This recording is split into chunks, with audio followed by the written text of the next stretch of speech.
नमस्तस्यै नमो नमः।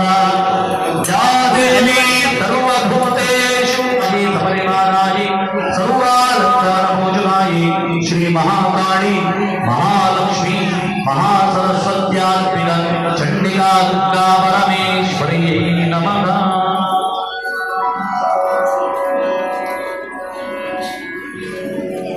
ಎಲ್ಲರೂ ಕೂಡ ಧರ್ಮಾಂತ್ಯಕಾಲ ಅಂದರೆ ದೇವರಿಗೆ ಪೂರ್ಣಾಹುತಿ ಮಂಗಲ ನೀರಾಜನವನ್ನು ಮಾಡಿಕೊಂಡು ಆ ನೀರಾಜನವನ್ನು ನಮ್ಮೆಲ್ಲರ ಕಣ್ಣಿಗೆ ಸ್ಪರ್ಶ ಮಾಡಿಕೊಂಡು ದೇವರ ಹತ್ರ ಭಕ್ತಿಯಿಂದ ಪ್ರಾರ್ಥನೆ ಮಾಡಿಕೊಳ್ಳಬೇಕಂತೆ.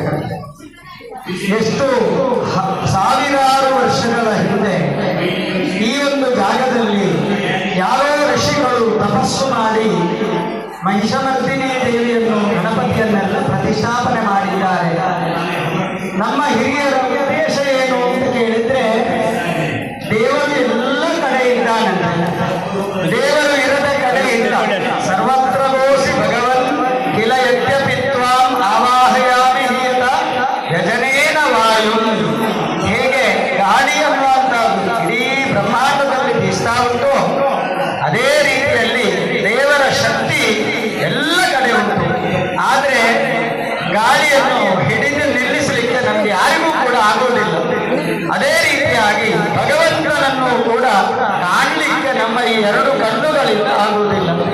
ಈ ಹಿನ್ನೆಲೆಯಿಂದ ಇಡೀ ಬ್ರಹ್ಮಾಂಡದಲ್ಲಿರತಕ್ಕಂತಹ ದೈವಿಕ ಶಕ್ತಿಯನ್ನು ಯಾರೋ ನಮ್ಮ ಹಿರಿಯ ಮಹರ್ಷಿಗಳು ತಪಸ್ವಿಗಳು ಈ ಕ್ಷೇತ್ರದಲ್ಲಿ ಮಹಿಷಮರ್ದಿನಿ ದೇವಿ ಸದಾಕಾಲ ಇರಬೇಕು, ಸರ್ವೇ ಭವಂತು ಸುಖಿನಃ, ಎಲ್ಲರಿಗೂ ಜಗನ್ಮಾತೆ ಸುಖವನ್ನು ಕೊಡಬೇಕು, ಸರ್ವೇ ಭವಂತು ನಿರಾಮಯಾಃ, ಎಲ್ಲರಿಗೂ ಆರೋಗ್ಯ ಭಾಗ್ಯವನ್ನು ಕೊಡಬೇಕು, ಸರ್ವೇ ಸಂತು ನಿರಾಮಯಾಃ, ಸರ್ವೇ ಭದ್ರಾಣಿ ಪಶ್ಯಂತು, ಇಡೀ ಗ್ರಾಮದ ಭಕ್ತರಿಗೆ ಊರಿನ ಪರವೂರಿನ ಭಕ್ತರಿಗೆ ಭದ್ರಾಣಿ ಮಂಗಳವನ್ನು ಕೊಡಬೇಕು.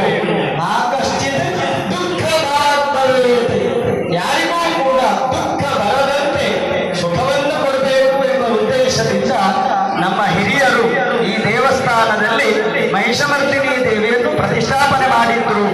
ಗಣಪತಿ ದೇವರನ್ನು ಕೂಡ ಪರಿವಾರ ದೇವತೆ ಎಂಬ ಸಂಕಲ್ಪದಲ್ಲಿ ಪ್ರತಿಷ್ಠಾಪನೆ ಮಾಡಿ ಪುನಃ ಪ್ರಾರ್ಥನೆ ಮಾಡ್ತಾರಂತೆ. ಯಾವತ್ತು ಚಂದ್ರಶ್ಚ ಸೂರ್ಯಶ್ಚ ಯಾವತ್ತಿಷ್ಟತಿ ಮೇದಿನಿ ನಾವತ್ವಯಾತ್ರ ಲೋಕೇಶಿ ಸ್ಥಾತವ್ಯಂ ಇಹ ಸರ್ವದಾ.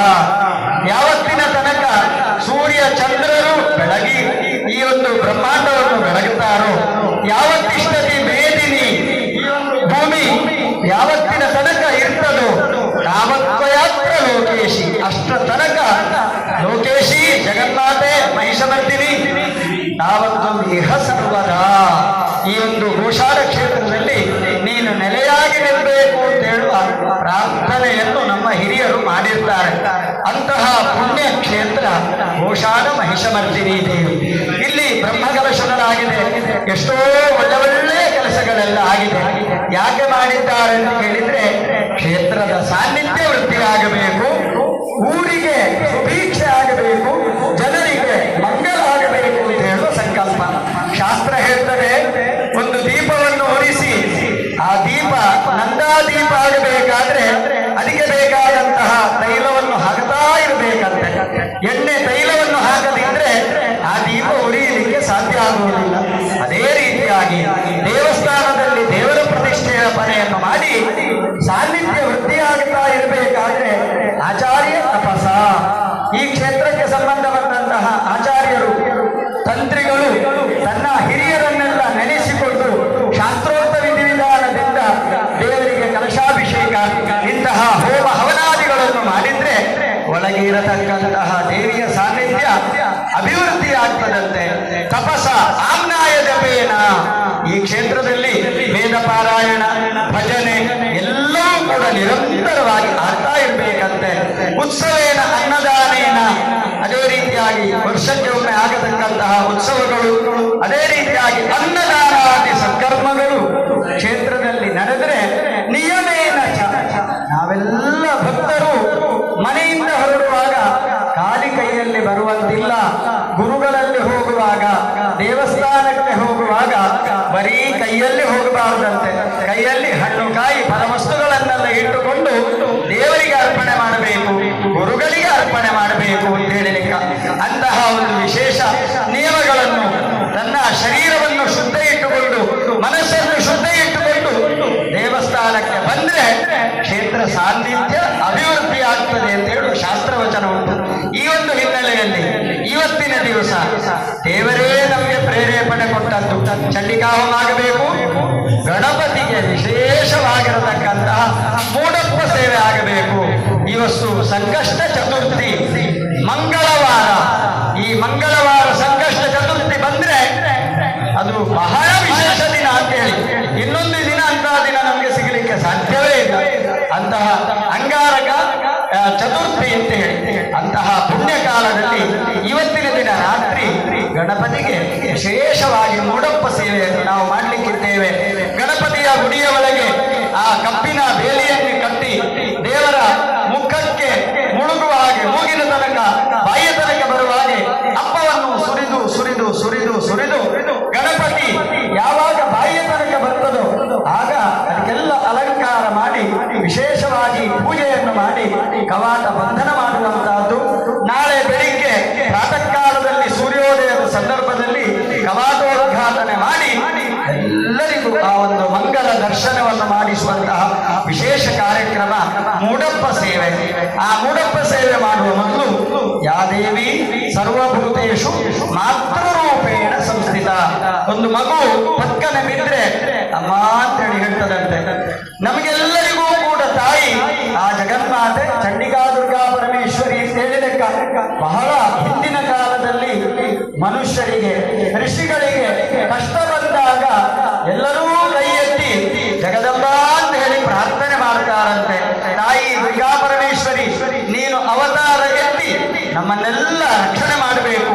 ಚಂಡಮುಂಡರು, ರಕ್ತಬೀಜಾಸುರ, ಮಹಿಷಾಸುರ, ಅದೇ ರೀತಿ ಶುಂಭ ನಿಶುಂಭರು, ಧೂಮ್ರಲೋಚನ, ದೊಡ್ಡ ದೊಡ್ಡ ರಾಕ್ಷಸಿ ಶಕ್ತಿಗಳು ಬಂದು ಇಡೀ ಜಗತ್ತನ್ನು ನಾಶ ಮಾಡ್ತಾ ಉಂಟು.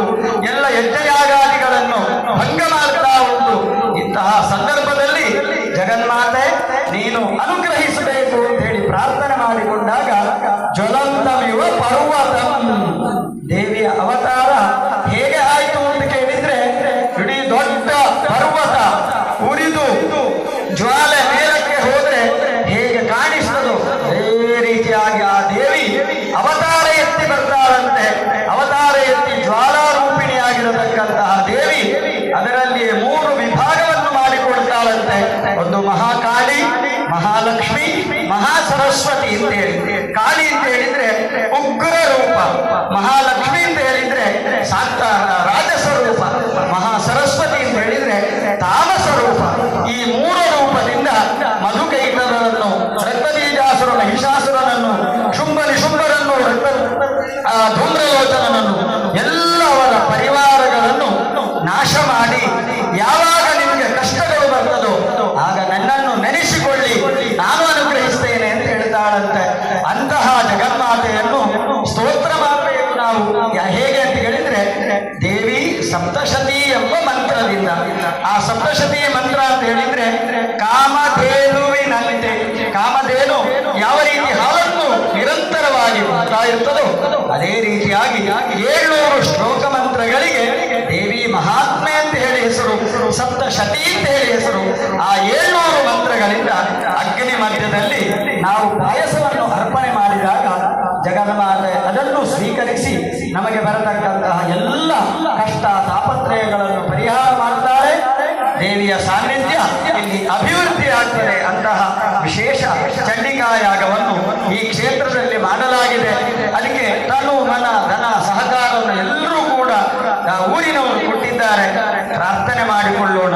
ನಾವು ಮಾಡಿರತಕ್ಕಂತಹ ಚಂಡಿಕಾ ಯಾಗದಿಂದ, ಮಹಾಮಂಡಲ ಪೂಜೆಯಿಂದ, ಕಲಶಾರಾಧನೆಯಿಂದ ಜಗನ್ಮಾತೆ ಸಂತುಷ್ಟರಾಗಿ ನಮಗೆಲ್ಲ ಬರತಕ್ಕಂತಹ ಗ್ರಹಚಾರ, ಅನಿಷ್ಟ ಬಾಧೆಗಳನ್ನೆಲ್ಲ ದೂರೀಕರಿಸಿ ಎಲ್ರಿಗೂ ಆರೋಗ್ಯ, ಆಯುಷ್ಯ, ನೆಮ್ಮದಿಯ ಜೀವನವನ್ನು ಕೊಟ್ಟು ಕ್ಷೇತ್ರದ ಸಾನ್ನಿಧ್ಯ ನಂದಾದೀಪದ ಹಾಗೆ ಬೆಳಗಿ ಇಲ್ಲಿ ಯಾರು ಭಕ್ತ